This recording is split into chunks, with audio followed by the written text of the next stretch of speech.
Welcome to honey mummy kitchen.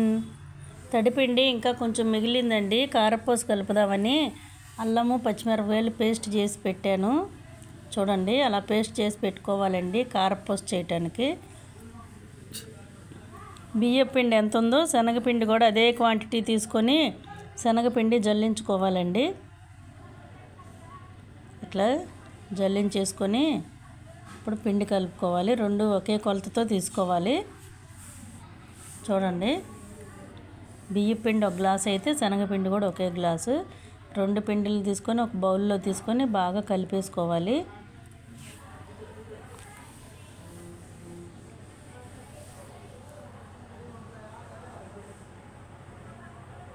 ఇట్లా చేత్తో బాగా పైనుంచి కిందకి బాగా కలిపేసుకొని మనకి టేస్ట్కి సరిపడినంత సాల్ట్ కలుపుకోవాలి. చూడండి, నేను ఇంకా సరిపోదేమోనని ఇంకొంచెం వేసానండి.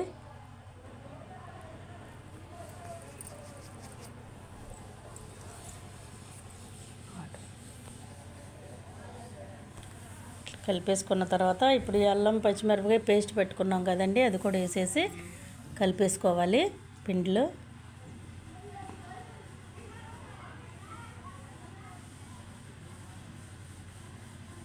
ఆ వాటర్ కూడా మొత్తం వంపేసేసి కలిపేసుకుందామండి.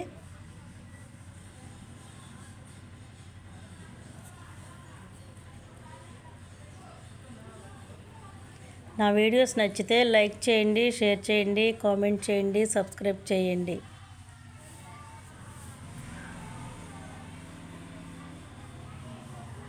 ఇట్లా కలిపేసుకున్న తర్వాత అండి కొంచెం వెన్న కలుపుతున్నాను నేను. చూడండి, ఇంట్లో వెన్నే కొంచెం కలుపుతున్నాను.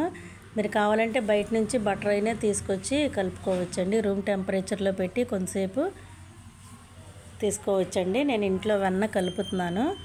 కారపూసకి వెన్న కలిపితే బాగా టేస్టీగా ఉంటుందండి, చాలా బాగుంటుంది. ఇట్లా పిండిలో మొత్తం వేసి కలిపేసుకోవటమేనండి.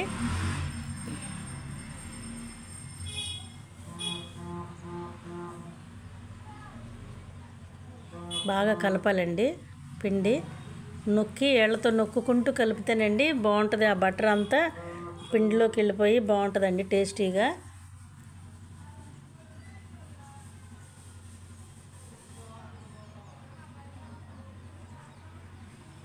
ఇట్లా బాగా చేతితో బాగా కలిపేసేయాలండి. కలిసిపోయింది చూడండి, ఇట్లా కలిపేసుకోవాలి. పిండిని ముద్ద చేస్తే ముద్ద రావాలండి. ఇప్పుడు బాగా మనకు కలిసినట్టు అట్లా ముద్దగా రావాలండి. చూడండి, అట్లా ముద్దగా వచ్చిందో. ఇట్లా వచ్చింది అంటే మనకు పిండి బాగా కలిసిందని అర్థం. ఇట్లా బాగా కలిపేసుకొని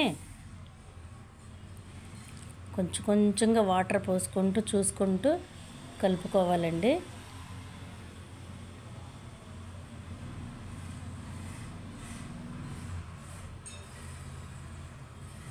చూడండి, ఈ విధంగా కలుపుకొని పక్కన పెట్టుకోవాలి. ఈలోపు స్టవ్ ఆన్ చేసుకొని ఆయిల్ పెట్టుకొని అది బాగా హీట్ అవ్వాలండి. ఆయిల్ పిండి పక్కన పెట్టేసుకుందాం. ఇలాగా చూడండి, బాగా కలిసిపోయింది. ఉండలుగా లేకుండా బాగా నీట్గా కలిపేసుకొని పక్కన పెట్టేసుకోవాలి.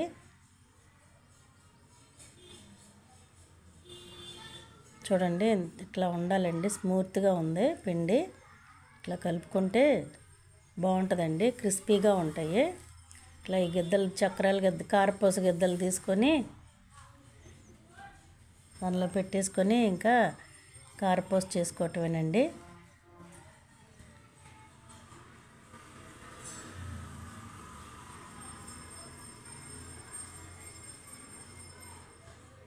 అట్లా కారపూస ఒత్తేసుకోవటమేనండి. ఇంకా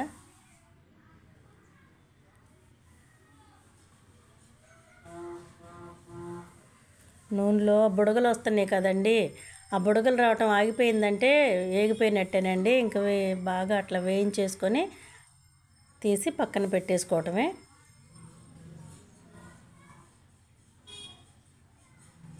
ఇంకంతేనండి, ఇట్లా చేసుకోవాలి ఇంకన్నీ.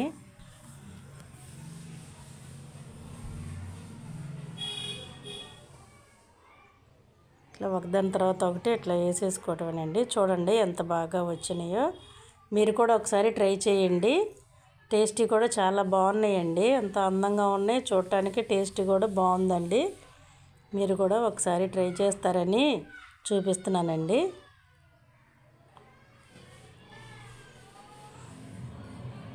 సరేనండి, ఉంటానండి, బాయ్.